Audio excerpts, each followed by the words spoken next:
여러분 이제 평화적 해결과 폭력 예방이라는 중단원으로 넘어와서 이야기를 해보도록 할게요. 일단 폭력 행동에 대해서 먼저 설명을 하고 넘어가도록 할 텐데요. 우리 폭력의 의미가 뭔지 살펴보고 우리 폭력의 유형 그리고 폭력에 어떤 문제점이 있는지를 오늘 살펴보도록 할게요. 우리 폭력 행동들의 문제점까지. 한 장 넘겨서 우리 일상생활 속에서 우리가 발생하는 폭력 행동에 대해서 이야기를 해보도록 할게요. 우리가 타인 존중 앞에 단원에서 이야기를 하다가 이제 폭력으로 넘어온 이유가 타인 존중이라는 것도 사실 우리가 갈등 상황 속에서 갈등은 우리가 불가피한 그러한 것이거든요. 갈등이라는 것은 우리가 다양한 가치관이 공존하기 때문에 이런 갈등이라는 것은 불가피한데 그거에 어떻게 대응하느냐에 따라서 우리가 어떤 결과물이 달라질 수 있겠죠. 즉 우리가 경쟁하는 과정에서 갈등을 겪고 그 갈등 상황에서 우리가 폭력을 사용한다면 우리가 문제가 생겨나기도 합니다. 즉 갈등에 공격적으로 대처할 때 폭력이 발생한다고 하는데 일반적으로 폭력이라는 의미가 뭐냐? 정당하지 못한 방법을 사용해서 강제적으로 상대를 제압하는 거라고 할 수 있습니다. 근데 우리가 직접적인 공격 행위로도 나타나지만 우리가 신체적인 그러한 상해를 가하지 않더라도 폭력이라고 할 수 있습니다. 그 내용들을 한번 보도록 할게요. 지금 여기 정제의 이야기를 쭉 보면 우리 쉬는 시간에 권투놀이를 한다고 하면서 정제를 막 툭툭 때리죠. 샌드백처럼 현중의 주먹에 맞았다. 이건 신체적인 우리 상해를 공격을 받은 행위라고 할 수 있고요. 그 말고도 외모를 비하하는 노래 만들기도 하고 그리고 아이들이 전체적으로 막 재밌다고 막 깔깔깔 하는데 정제는 막 기분 나빠하고 있어요. 이런 상황 자체 밑에 있는 이 두 가지는 신체적인 우리가 피해를 받지는 않지만 이것도 폭력 상황이라고 할 수 있어요. 즉 정제는 괴롭힘, 물리적인 폭력, 즉 신체적으로 힘을 받는 것, 그리고 놀림을 당하는 것, 이런 것들 다 폭력에 해당한다고 볼 수 있겠죠. 자, 그러면 이제 폭력의 유형을 여기 나누어서 보도록 할 건데요. 첫 번째로 우리가 폭력, 딱 봐도 폭력이라고 느낄 수 있는 게 신체 폭력이죠. 신체 폭력이라는 것은 말 그대로 신체에 직접적인 힘을 가해서 상처를 내는 거라고 할 수 있습니다. 예를 들면 주먹으로 때리는 거, 발로 차는 거, 꼬집는 거 이런 것들 다 신체 폭력에 해당하고요. 그리고 두 번째로는 이거는 정신적으로 심리적으로 피해를 주는 것인데요. 언어 폭력이죠. 말로써 인격을 무시하거나 모욕하는 말들을 하는 것 이런 것들도 우리 폭력에 해당한다. 욕설, 협박, 외모 비하, 별명 부르기 이런 것들 상대가 기분 나빠한다면 이것도 폭력이 될 수 있습니다. 그리고 세 번째 금품갈취가 있는데요. 금품갈취라는 것은 약간 돈과 관련된 내용이라고 할 수 있겠죠. 돈을 강제로 빼앗거나 걷어오라고 하는 등의 그러한 행동을 하는 경우에는 금품갈취라고 할 수 있고 따돌림 여러분들 왕따, 은따 이런 용어 많이 사용하잖아요. 그 말 자체가 다른 친구와 어울리지 못하도록 뭔가 괴롭히고 한 명을 뭔가 일부러 배제하는 그러한 느낌이 드는 것들이 다 따돌림이라고 할 수 있습니다. 또한 우리가 인터넷 같은 우리 정보화 시대에 들어서면서 모욕적인 말, 욕설을 실제로 내뱉는 경우도 있지만 인터넷 게시판에 올리거나 채팅을 하면서 우리가 하게 되는 경우가 있었어요. 이거는 사이버 공간에서 하기 때문에 사이버 폭력 혹은 어떤 매체를 사용하기 때문에 매체 폭력이라고 이야기를 합니다. 그리고 그 외에도 성폭력도 있고요. 폭력 서클 조직해서 신입생에게 강요하는 거 이런 것들도 다 우리 폭력에 해당한다고 볼 수 있습니다. 요거 우리 이제 폭력의 유형을 구분하는 우리 문제를 한번 풀어보도록 할게요. 첫 번째, 돈을 갚겠다는 확실한 약속 없이 자꾸 빌려단다. 돈과 관련됐기 때문에 아까 뭐라고 했죠? 금품갈취에 해당한다. 금품갈취 5번과 관련이 있었죠? 그리고 두 번째, 마주칠 때마다 아, 너 진짜 재수없어 라고 말을 하고 있죠. 말은 우리 언어폭력이라고 할 수 있겠죠. 언어폭력. 그리고 장난이야 하면서 주먹으로 어깨를 때려요. 신체적으로 상해를 가하죠. 요거는 신체폭력이죠. 그리고 네 번째, 모든 별 과제를 하면서 의도적으로 배제를 해요. 한 사람을 의도적으로 어울리지 못하도록 괴롭히는 따돌림에 해당하죠. 그리고 이번에는 휴대폰으로 갈아입는 장면, 체육복을 갈아입는 장면 촬영해가지고 인터넷에 올렸어. 휴대전화라는 매체를 사용했죠. 그리고 사이버 공간에 올렸죠. 그리고 그 내용이 체육복을 갈아입는 거예요. 즉 매체를 사용하고 그리고 성적으로 수치심을 느낄 수 있는 행동을 했기 때문에 요거는 성폭력과 사이버 폭력 및 매체 폭력 함께 들어가겠죠.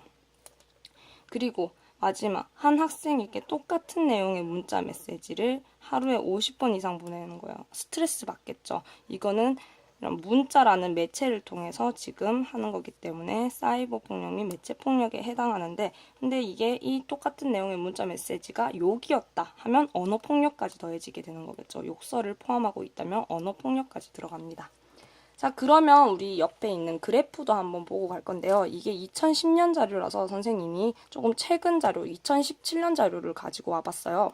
자, 여기 그래프를 보시면요. 2017년 1차 조사 피해 유형 비율 변화인데요. 교육부에서 자료 조사를 한 학교폭력 실태 조사 여러분들 1년에 한 번씩 하는, 1년에 2번씩 하는 거 있잖아요.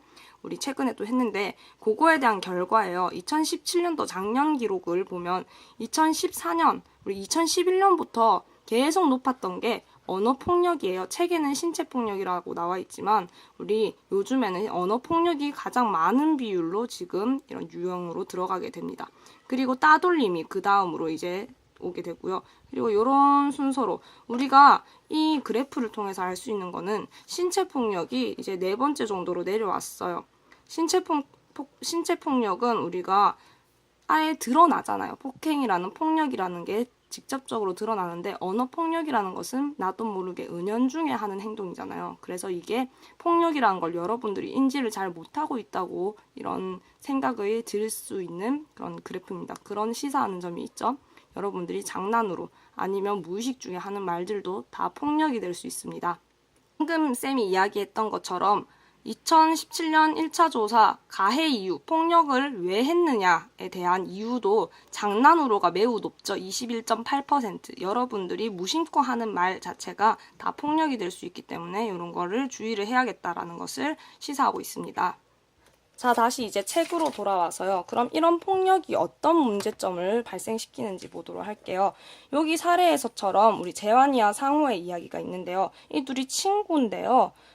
게임을 하다가 시비가 붙어서 한 대 때렸어요. 근데 그 후에 한 대 때렸더니 그 친구가 다른 친구 무리를 한꺼번에 데리고 와서 집단 폭행을 해버린 거죠. 그래서 지금 이렇게 밑에 그림을 보면 울고 있는, 땀을 흘리고 있는 건가요? 여기 슬픈 표정을 짓고 있잖아요. 이처럼 우리가 피해 학생의 경우에는 일단 신체적으로 상해를 입었죠. 그리고 그때의 악몽이 떠올라요. 즉 우리 정신적인 피해까지도 있습니다. 즉 폭력은 피해자에게 신체적, 정신적 고통을 안겨주고요. 그리고 피해자는 신체적 손상뿐만 아니라 폭력에 대한 두려움 때문에 정신적 고통을 받게 돼요. 그렇게 되면 학교생활, 사회생활에 적응하기가 어려워지겠고 정상적인 생활을 할 수 없겠죠. 나아가서 여기까지만 하면 되는데 무능한 존재, 약한 존재라고 본인을 생각을 하게 돼요. 내가 그때 폭력을 아무 저항 없이 당해버렸네 하면서 나는 쓸모가 없는 존재인가? 라는 그런 생각이 들 수도 있어요. 부정적인 자아상을 형성해서 이거에 대해서 조금 정신적으로도 트라우마가 남을 수 있다는 거죠. 근데 여기 책에는 나와 있지만 가해자도 물론 피해라기보다는 영향을 받습니다. 부정적인 영향을 받게 되거든요. 그거를 우리 요 학습지 미리 보고 넘어갈게요. 이 부분부터 같이 볼게요. 폭력이 초래하는 문제점. 피해자, 가해자 모두에게 고통을 줍니다. 먼저 피해자에게는 신체적 손상이 가고요. 정신적 고통, 아까 두려움 때문에 학교 가기 싫어 이러면서 부적응하게 되고 나아가서 정상적인 생활을 못하고 나는 결국 다른 애한테 맞고 다니는 그런 약한 존재구나 라는 부정적인 생각까지 내려질 수도 있습니다. 그리고 가해자 역시 사회적으로, 경제적으로 책임을 져야 되고요. 그리고 그 아이들도 양심의 가책을 나중에 느낄 수도 있는 그런 그런 상황도 있을 수 있겠죠. 그리고 우리가 두 번째 이제 이야기를 두 번째 문제점을 이야기를 하기 전에 이 가해자들도 과거에 피해자였을 가능성도 꽤 있어요. 왜냐면 폭력을 당한 사람은 그 폭력의 힘을 자기도 모르게 모델링 할 수도 있어요. 그걸 흡수해서 자신이 똑같이 행동을 할 수도 있거든요. 우리 가정폭력의 피해자가 우리가 그 폭력을 받았던 그런 억눌림 때문에 다른 사람에게 그 폭력을 전가하는 경우도 있어요. 그렇기 때문에 우리 폭력의 두 번째 문제점 보도록 할게요. 폭력을 사용하는 것은 또 다른 폭력을 불러옵니다. 물론 우리 이 재환이가 애초에 상호를 때렸잖아요. 그렇더니 상호가 다시 재환이를 때린 거예요. 즉 우리가 보복심 때문에 우리가 폭력을 반복할 수 있다는 거죠. 폭력의 악순환이라는 것은 폭력은 또 다른 폭력을 불러일으키는 안 좋은 순환이 된다는 뜻이에요. 폭력은 또 다른 폭력을 부르고 그리고 그 폭력은 더 큰 폭력을 부르고 폭력이 끝나는 게 아니고 폭력이 계속 뺑뺑뺑뺑 도는 거예요. 근데 그 순환이 좋지는 않잖아요. 좋지 못한 순환이라고 해서 악순환이라고 부르는 거죠. 즉 폭력을 당한 사람은 복수심이 일겠죠. 부글부글. 그리고 또다시 폭력을 사용하기도 하고요. 그리고 또 이런 것도 있어요. 봤던 그래프인데요. 제일 높은 응답률의 내용이 먼저 괴롭혀서요. 상대방이 날 먼저 괴롭혔기 때문에 나도 괴롭혔다라고 이야기를 하는 거죠. 이것도 폭력의 악순환이라고 할 수 있는 거죠. 즉 폭력은 우리가 그 폭력의 고리를 힘으로 누르는 게 아니고 결국은 또 다른 힘으로써 그 폭력을 반복시킨다는 문제점이 있습니다. 즉 폭력은 그 폭력을 사용하는 순간 더 안 좋은, 더 나쁜 결과물을 불러일으킬 수 있다는 거죠. 그리고 나아가서 그 폭력을 사용하는 그런 사회적인 분위기가 만들어진다고 가정을 해봅시다. 우리 문제가 발생했을 때 사회에서 모두가 주먹질을 하고 대화로 해결하지 않고 모든 것을 전쟁이나 무력을 통해서 해결을 한다고 하면 대립과 갈등이 해결되기는커녕 우리가 사회 질서가 무너지고 혼란해지겠죠. 그래서 우리는 이런 폭력의 세 번째 문제점까지 살펴볼 수 있었습니다. 이처럼 폭력은 아무리 좋은 의도로 한다고 해도 정당화될 수 없어요. 내가 정의의 사도로서 폭력을 행사한다라고 하더라도 그 사람은 힘의 원리로 억눌려질 뿐이지 변화가 생기는 건 아니잖아요. 폭력은 절대로 정당화될 수 없고 가장 긍정적인 방법이 아니다라는 것이죠. 그리고 문제를 근본적으로 해결할 수 있는 방법도 아니에요. 자, 그러면 이걸 정리를 해보도록 할게요. 자, 폭력이라는 것은 우리가 아까 이야기했듯이 정당하지 못한 방법을 사용해서 강제적으로 상대를 제압하는 거고요. 근데 폭력이 왜 발생하느냐? 우리가 평소에 상대방을 갈등은 늘 일어나는 것들이잖아요. 근데 그 갈등을 대화로서 해결하는 게 아니고 비난, 화내고 공격적으로 대처할 때 폭력이 발생합니다. 그 폭력의 유형에는 이런 것들이 있었는데요. 신체폭력, 언어폭력, 금품갈취, 따돌림, 사이버 매체폭력, 성폭력, 폭력 서클 조직을 통한 가해 행위 이런 것들이 있었잖아요. 그 예시들 이런 것들이 있기 때문에 한번 읽어보셨으면 좋겠어요. 폭력의 유형에는 이런 것들이 있구나. 그리고 이것들을 구분할 수 있으면 좋겠죠. 아까 책에서 봤으니까 넘어가도록 할게요. 그리고 여기 팁, 갈퉁의 폭력의 내용이 나와 있는데 요거는 그냥 여러분들 한번 읽어보세요. 중요한 내용은 아닌데 우리가 일상생활에서 일어나는 폭력에 대해서 여기에선 다뤘고요. 이 위에서는 일상생활 속 폭력 행동이고요. 요거는 갈퉁이 이야기하는 폭력의 의미인데 일상적인 건 아니고 일상적인 건 아니고 우리 일상 속에서 일어나는 건 아니고 이거 폭력을 크게 두 가지로 나누는데요. 요거는 여러분들 중요하진 않으니까 넘겨도 돼요. 넘겨서 봐도 돼요. 요 부분 그래도 설명을 하고 넘어가자면 물리적인 폭력이라는 것은 우리가 신체적인 아까 힘을 가하는 거 혹은 도구를 사용하는 거예요. 예를 들면 좀 무섭긴 무시무시하긴 하지만 이 펜을 사용해가지고 찌르거나 아니면 또 뭐가 있을까요?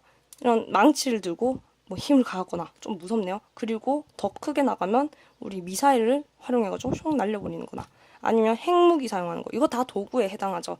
신체 도구를 통해서 폭력을 행사하는 것입니다. 전쟁도 여기에 해당하겠죠. 힘으로써 싸우는 거. 그리고 무력을 사용해서 하는 싸움들이 다 여기 물리적인 폭력이라고 할 수 있어요. 그런데 그것만 폭력이 아니에요. 구조적 폭력이라고 해서 직접적인 힘을 가하는 게 아니더라도 간접적으로 우리가 눌려지는 그런 힘들이 있다는 거죠. 예를 들면 환경, 구조적인 문제예요. 그 예를 들어볼게요. 우리 노동자 계층을 아주 돈이 많은 사람들이 막 억압하는 경우 아니면 뭐 노예제도 이런 거 있잖아요. 착취하는 경우. 아니면 사회 구조상 빈익빈 부익부, 가난한 사람은 계속 가난하게 만들고 돈 많은 사람들은 계속 돈을 벌게 만드는 그런 구조, 그런 걸로 인해서 생기는 그런 부조리함도 폭력이라고 보는 입장이 갈등의 구조적 폭력의 대표적인 사례라고 할 수 있어요. 이거는 사회 문제라고도 볼 수 있겠죠. 이런 부분들은. 자, 이거는 참고로 알아두시면 되고요. 그냥 이런 것도 있구나 하고 그냥 넘어가시면 됩니다. 그리고 폭력이 초래하는 문제점, 방금 전에 이야기를 했는데요. 피해자, 가해자 모두 고통을 받습니다. 그리고 피해자는 대표적으로 신체적, 정신적인 고통을 갖게 되고요.